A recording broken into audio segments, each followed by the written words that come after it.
Can I say, Ron Paul? Limbaugh called the young woman a slut and a prostitute. She is, in fact, a law student at Georgetown Law. Can you tell me what you think of Rush Limbaugh in this whole case? I think he's indicated himself. He made a mistake, and I think he did the right thing. Coming up, Congressman Ron Paul down but determined to push on. We do not know exactly what will come out of the campaign. We do know that the strategy of building up delegates is pretty sound position to have. He headed north, way north, in his search of a first win of the season. Soldier Guinea Pigs, tonight, 8 Eastern. Joining me from the Super Tuesday state of Alaska, Congressman and presidential hopeful Ron Paul. Congressman, thank you for joining us. I want to start out on a couple of issues of foreign policy where you differ the most from your Republican colleagues. The president will meet this week with the Prime Minister Netanyahu of Israel. If you were the president and the Prime Minister sat down and said, I want you to know that we are prepared to bomb Iran because we want to keep them from developing the aptitude for having nuclear weaponry, what would your response be? Well, first thing, I'd like to stay out of their business. I'd like to let them do whatever they want. I don't want to interfere with what they need to do for their defense, and I don't want to interfere with Israel when they want to have peace treaties. But if I were forced to give my personal opinion about it, I would say, you know, it doesn't make any sense to bomb a country that is no threat to anybody just because they might get a weapon, and try to point out that containment worked pretty well with the Soviets, and they had 30,000, and they were rather ruthless people, killing millions and millions of their own people, and we stood them down in the Cold War. So I'd try to calm it down a little bit, but quite frankly, I don't think we should tell Israel what they should do or shouldn't do. Former Speaker Gingrich, as I think you may have just heard, said that he thinks the U.S. has been played for fools by Iran, that accused the president of doing nothing to try to contain Iran's nuclear ambitions, if indeed they have them. As we know, the president has tried to gather world opinion to force Iran to stop what nuclear development it's doing. We also know that he's been in the forefront of sanctions. Do you think the president has failed to do anything about this, or do you in general go along with what he's done? Well, no, I think he gets too much involved. I think sanctions gives the motivation for them to want to have a nuclear weapon. Everybody around them, we have 45 bases around them, we can demolish them within an hour. So and the worst thing that sanctions do, and the Republicans and the Democrats both support it, the other Republican candidates, they just want war even more. But the whole thing is, there's a lot of dissension in Iran, and we should encourage it by not interfering.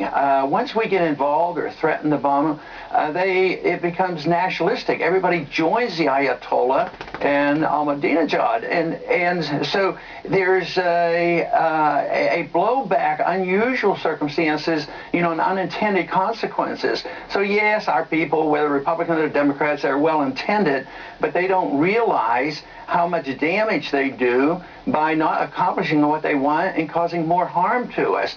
So our military personnel right now are very adamant not to be involved in the bombing of Iran. It makes no sense whatsoever to our military personnel, to our CIA. Nobody who's supposed to be in the know right now, even though they're much more interventionist than I am, say that it makes no sense whatsoever to encourage or to bomb Iran right now, and that certainly would be my position. And may I ask you, do you think the president was wrong to apologize for the accidental burning of the Koran in Afghanistan? The president said he did it to try to protect U.S. soldiers. As you heard, the former speaker thinks it was a bad idea. No, I don't think it's wrong, but it's pretty much irrelevant. But I think the Republicans who are condemning it are a little bit over the top, too, because, in 2008, some of our soldiers in Iraq took the Quran and used it for target practice, just to humiliate the Muslims in that country. Ronald Reagan apologized, and what is so terrible about that, if it might calm things down, I'm personally more apologetic for invading countries who never did anything to us and occupying, disrupting, and causing thousands of deaths of our own people and causing hundreds of thousands of refugees. This is the thing that I feel sad about. What about the pictures of torture? Weren't they every bit as bad? I mean, this is what incites the hatred. This is what we have to try to understand. But you know, I thought McNamara was rather astute when they asked him after he wrote his memoirs about you know, the mess he caused in Vietnam because he had all these second thoughts. And they said, well, don't you think you should apologize, or you want to apologize you know, to the American people and to the world? He said, what good's an apology? If you make mistakes and you see this and it's stirring up trouble, why don't we change our policy? That's what he said. We should change our policy. So if we have a policy going on in the Middle East that is begging that we apologize now and then, and others condemning it because they don't think we should apologize, I think we should reassess our foreign policy. And that is what I think we are not doing, and that is why I am quite different than the other candidates and the president, that American people, I think, are sick and tired of this war and the wars going over there. We're going broke. We ran up a debt of $4 trillion in this last 10 years fighting these wars that were not legitimate, in that we were not attacked, they were not declared, and the American people, by a majority now, want us out of there. Let me turn you to a domestic issue. I'm sure you know that tornadoes have hit a wide swath of states, particularly in the Midwest, about 10 states. The damage is enormous. You have frequently been critical of FEMA, the Federal Emergency Management Agency, and the federal money that is given to some of these homeowners and those that are also other victims of storms like this. Is there a role for federal money in helping all of these citizens get their lives back together? Not really, because it's not authorized, and there is no such thing as federal money. Federal money is just what they steal from the states and steal from you and me. So there is no federal money unless you say, well, they can print it and cause eternal problem. But to say you don't support federal money doesn't mean that you don't care about people, because FEMA is inefficient. I live on the Gulf Coast, and I got reelected constantly by criticizing FEMA because the people who had to put up with FEMA after the hurricanes had nothing but frustration and anger with them. And to point out, well, they might give you a home. Yeah, they bought a lot of trailers for Katrina, you know, and it's just so wasteful, inefficient. But, you know, the guard units and other things within the states certainly is there. The people who live in Tornado Alley, just as I live in a Hurricane Alley, they should have insurance for doing this. But under major emergency natural disasters, if there is a need, you know, for some help, such as the military to come in, that is not a tragic violation. But to say that any accident that happens in the country, send in FEMA, send in the money, the government has all this money, it's totally out of control, and it's not efficient. There's a much better way of doing this and helping it. The FEMA, I was constantly told by the people in my district, they just get in the way. They take over law enforcement, they take over and they hinder the voluntary group, and they hinder the state organization. Exactly opposite of what we should be doing. Texas Congressman Ron Paul, so far away from home in Alaska. Good luck to you, sir, on Tuesday. Thanks for joining us. 10 states want to decide the fate of the 2012 Republican election, and the frontrunners aren't leaving anything to chance. We don't need a choice between Tweedledum and Tweedledee. We need a clear choice. Yeah, Rick Santorum's a nice guy, but he's an economic lightweight. He doesn't understand what it takes to make an economy work on a personal basis. 419 delegates at stake, less than 48 hours until Super Tuesday. But eventually, Congressman, you have to win a state, right? Well, it depends. I guess if you're going to win the nomination, yes, you better win a state or two.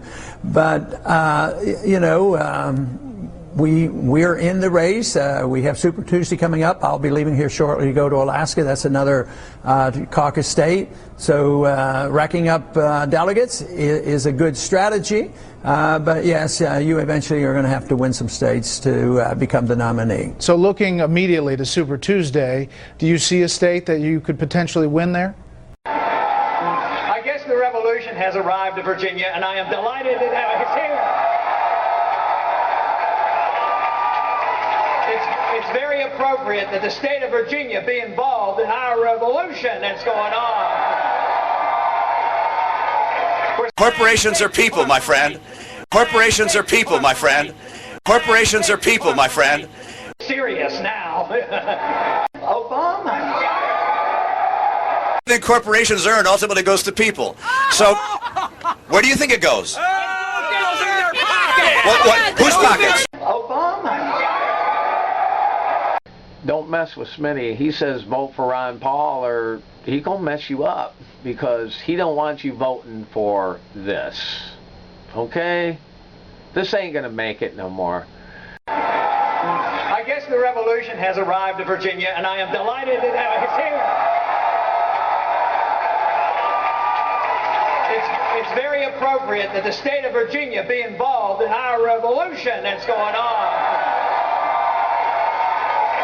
When they describe you and me as being dangerous.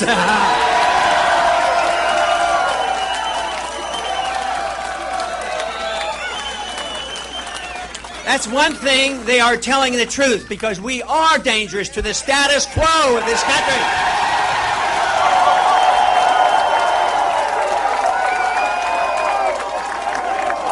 This is what's going on in America, people.